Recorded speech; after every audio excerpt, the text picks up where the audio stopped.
Well, there are chilling new questions today about the death of award-winning journalist Michael Hastings.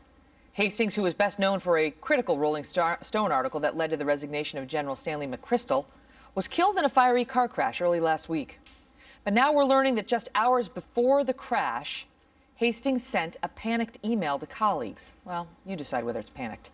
Saying that the FBI was investigating him. It read, quote, "Hey, the feds are interviewing my close friends and associates.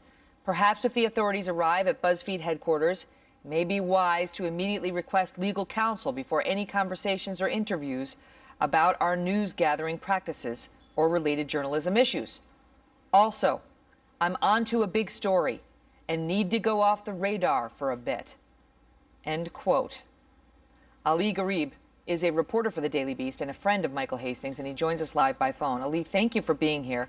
So last week, after Michael died at age 33 in this car crash, they said 100 miles an hour and driving recklessly, and would have had to be, the internet exploded with a bunch of conspiracy theories saying this was the government, this was somebody who was out to get him, this was somebody who was the target of a story because it didn't sound like Michael, and they thought it was a little too convenient. That was before this email surfaced where he said he was onto a big story, needed to go off the radar for a bit, and was warning his friends that the FBI, he believed, was investigating him. As his friend, what do you make of it? I really don't know what to make of it. I mean, I never spoke to Michael about these things, so I'm taking it all with a grain of salt so far. And I'm not really inclined to kind of comment one way or the other about it. I just don't know. We hadn't spoken for about a week and a half before Michael's passing, and he had never mentioned to me that the FBI might have been investigating him or not. So I don't know what would have prompted him to think that. And I really have no idea. Did you know him to be, a reckless guy at all? Because they say he was going so fast that the engine of his car was found more than 100 feet away from the crash, and apparently there was a random photographer who was on the scene soon after, and that photographer caught footage that shows Michael allegedly speeding through a red light, even though no one was pursuing him. I mean, does that sound consistent with the man you knew? I mean, I don't think that he was a reckless person. I mean, he certainly took care, and he was a war reporter, and he knew how to take care of himself. But that doesn't mean he might not have been driving excessively fast. I don't think that's something that would be such a wild situation for him to be in. Okay, that's interesting. Passing a red light late at night is not like exactly extraordinarily unusual behavior. Yeah, because this happened at 4:30 a.m. on a Tuesday, involving his Mercedes slamming into a tree, and then it burst into flames. This is the aftermath that we're seeing now. Now, in this email that he sent to the friends, again, he claims that the FBI, the feds, are interviewing his close friends and associates, but the FBI says at no time was he ever investigation by us. There is a report in the LA Times today suggesting that he was, at the time he died, researching a story about a privacy lawsuit brought by that Florida socialite Jill Kelly against the Department of Defense and the FBI. She was the one involved in the whole General Allen, and was she emailing inappropriately with General Allen, and General Petraeus was having the affair with his autobiographer at the time. In any event, he was apparently researching a story about a privacy lawsuit brought by her. Did you know anything about that?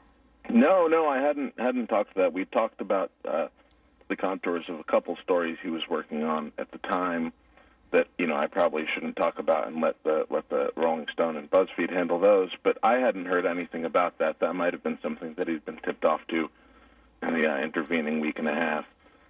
Was it anything, and without asking you to disclose the subject matter, was it anything that might cause any particular group excessive consternation? No, I don't think so. Okay, so normal sort of, investigative journalist type stories where no one generally loves to be investigated by a journalist, but nothing that raised an eyebrow for you in the wake of hearing that he had died unexpectedly. No, quite the opposite. It didn't raise any eyebrows at all. It was Michael in the normal course of the work that he does, which is sort of deep reporting on people and events, and I don't think that anything of it would have, I think that when in due time, when we do find out from these publications what these stories were about, I think that it's probably gonna put to rest some of the conspiracy theories that are well, put to rest insofar as conspiracy theories can be put to rest, because these things tend to go on forever. Exactly. And just because they're born on the internet and live and get perpetuated doesn't mean there's any there. But the email certainly added fuel to that fire. And I should mention to the viewers that WikiLeaks actually then also came out and said that Hastings had contacted WikiLeaks lawyers hours before he died, saying that the FBI was investigating him. So we've had a few different, groups pile on and say Michael was worried. And yeah, as I said, I don't know what to make of those. I got it, and I thank you for that, for your perspective on that. Thanks for being here, Ali. It's my pleasure. If I can just add really quickly that I know that Michael was involved with some charities that, if people want to give in his memory, there's the Andy Foundation, which was the foundation named for his late fiancée who passed away in Baghdad in 2007. The death was the subject of his first book, as well as his wife Elise had said that people should give to the Bowery Mission, which does work with homeless people in New York. And also, I know his friend Barbara ran the Global Health Corps, which is a group that puts non-health workers in touch with health workers, mostly in the developing world, to try and form solutions to some of the world's health problems. So if people want to give in Michael's name, I think those are good places to start. Thank you for that. We appreciate it. All the best.